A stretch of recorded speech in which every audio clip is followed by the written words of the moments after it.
Rizka Putri Maulina dengan NIM 8587500007. Kali ini aku akan melakukan sebuah praktikum IPA, yakni mengenai gaya listrik statis, gaya magnet, gaya gesek, dan gaya berat. Baik, seperti apa keseruannya? Tonton sampai selesai. Yang pertama, untuk gaya listrik statis kita membutuhkan satu buah penggaris yang berbahan plastik dan kemudian kertas yang akan kita potong kecil-kecil. Pertama, kita akan menggosok-gosokkan penggaris ini kepada rambut kita sekitar 30 detik. Ini keadaan ketika penggaris belum digosok-gosokkan pada rambut. Terlihat bahwa tidak ada satupun kertas yang menempel pada penggaris.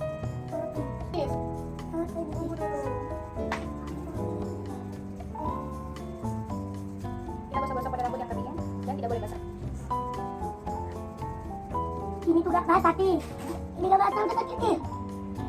Nah, ini dia ada kertas yang nyangkut. Ini namanya gaya listrik statis.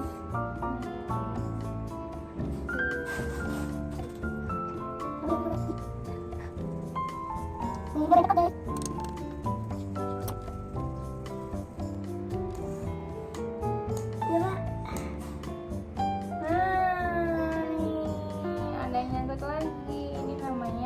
Gaya listrik statis yang diakibatkan dari penggaris yang digosok-gosokkan pada rambut. Dan ini kondisi setelah penggaris digosok-gosokkan kepada rambut, maka yang terjadi ada dua buah kertas yang menempel pada penggaris yang disebabkan oleh gesekan penggaris pada rambut kering. Listrik statis adalah fenomena ketidakseimbangan muatan listrik pada permukaan suatu benda. Muatan ini tetap diam atau tidak mengalir hingga dilepaskan secara tiba-tiba. Biasanya terjadi akibat dua permukaan yang saling bersentuhan atau bergesekan yang memicu perpindahan elektron. Pada penggaris plastik yang digosokkan ke rambut kering dapat menarik potongan kertas kecil karena adanya perpindahan elektron. Selanjutnya adalah gaya magnet. Di sini kita membutuhkan dua buah magnet dan penjepit kertas. Kemudian kita akan mendekatkan magnet ini pada masing-masing dari benda yang sudah disediakan. Pertama, pada kertas. Ternyata kertas tidak bisa ditarik oleh magnet. Kemudian ada karet.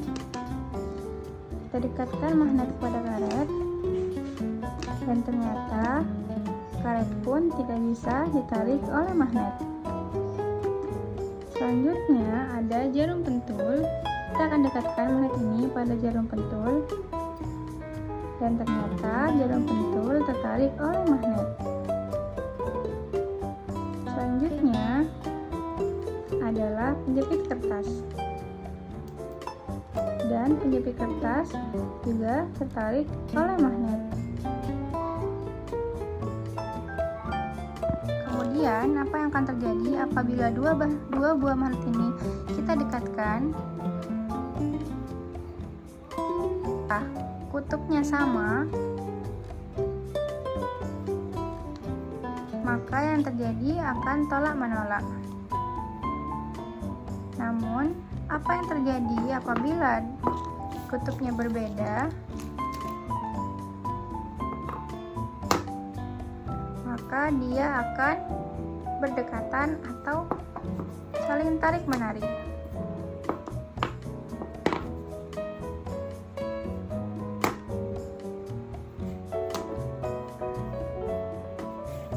Apabila ada sebuah kertas, apakah dia akan tetap saling tarik-menarik?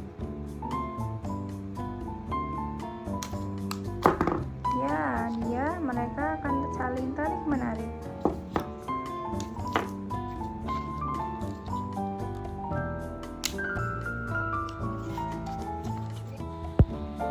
Gaya magnet adalah gaya tarik-menarik atau tolak-menolak yang ditimbulkan oleh interaksi antara kutub-kutub magnet atau muatan listrik yang bergerak. Gaya ini merupakan salah satu bentuk gaya tak sentuh. Artinya, gaya dapat bekerja tanpa kedua benda saling bersentuhan secara langsung. Sedangkan benda yang bisa ditarik oleh magnet disebut benda magnetis. Kesimpulannya, gaya magnet hanya dapat menarik benda-benda tertentu yang terbuat dari logam seperti besi dan baja. Yang kedua, saat dua magnet didekatkan dengan kutub yang sama, terjadi gaya tolak-menolak sehingga kedua magnet saling menjauh. Dan saat didekatkan dengan kutub yang berbeda, terjadi gaya tarik-menarik sehingga kedua magnet saling mendekat. Dan yang terakhir, gaya magnet dapat bekerja tanpa bersentuhan langsung dengan benda. Magnet dapat menarik benda logam dari jarak tertentu. Untuk selanjutnya adalah gaya gesek, yakni saya akan melakukan percobaan pada sebuah mobil mainan dan saya akan menggunakan stopwatch untuk menghitung berapa lama laju mobil di atas permukaan halus.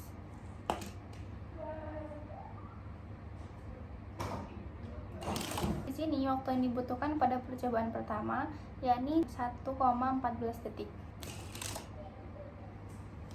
Dan pada percobaan kedua, waktu yang dibutuhkan adalah 0,56 detik. Pada percobaan ketiga adalah 0,29 detik. Waktu yang dibutuhkan mobil untuk melaju di atas permukaan kertas atau permukaan yang halus. Kemudian saya akan mengganti permukaan kertas ini menjadi permukaan yang tidak halus atau tidak rata dengan cara meremas kertas tersebut menjadi seperti ini. Ini untuk percobaan laju mobil pada permukaan yang tidak halus atau tidak rata.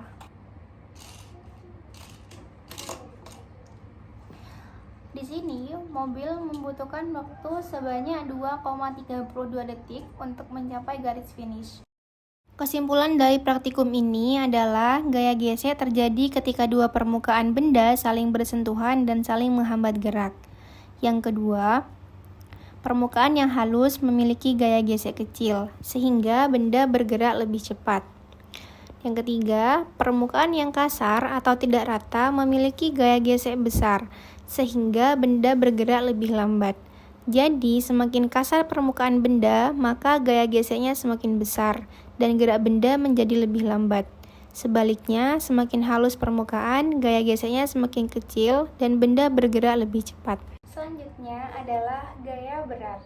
Gaya berat ini selalu mengarah pada inti bumi atau ke bawah. Yang pertama, contohnya saya mempunyai satu buah gantungan kunci yang sudah saya ikat dengan sebuah karet. Maka gantungan kunci ini sekalipun saya arahkan ke atas, maka dia tetap jatuhnya akan ke bawah.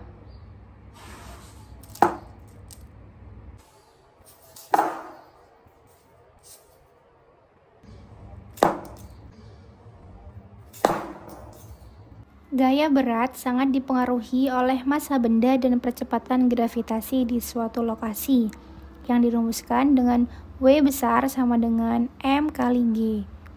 Nilai percepatan gravitasi ini bervariasi dan tergantung pada jarak benda dari pusat bumi, rotasi bumi, serta kepadatan massa atau densitas bantuan di bawah tanah. Untuk membuktikan rumus tersebut, di sini saya akan membuktikan dengan menjatuhkan dua buah benda, yakni satu buah kelereng dengan satu buah kertas, yang masing-masing beratnya berbeda. Kelereng dengan berat kurang lebih 3 gram, sedangkan kertas beratnya 0 gram. Yang akan saya jatuhkan pada ketinggian yang sama. Terlihat bahwa pada percobaan ini, kelereng lebih cepat jatuh atau lebih cepat sampai daripada kertas. Hal ini membuktikan bahwa gaya berat memang dipengaruhi oleh massa benda dan percepatan gravitasi. Dapat dihitung dengan rumus berikut. Diketahui massa kelereng sebesar 3 gram dan massa kertas 0,5 gram. Selanjutnya kita masukkan ke dalam rumus W sama dengan M kali G. Yang pertama adalah kelereng. M kali G, massa kelereng 3 gram dikalikan 9,8 sama dengan 29,4 Newton. Kemudian yang kedua adalah kertas. Massa kertas 0,5 gram kalikan dengan 9,8 meter persekuan persegi. Yang diperoleh hasilnya adalah 4,9 Newton. Kesimpulan yang dapat diambil adalah semua benda dipengaruhi gaya berat, sehingga semua benda akan jatuh ke bawah. Yang kedua, benda dengan massa lebih besar dan luas permukaan lebih kecil akan jatuh lebih cepat dibandingkan benda yang massanya kecil dan luas permukaannya lebih besar. Kemudian yang terakhir, hambatan udara mempengaruhi kecepatan jatuh benda.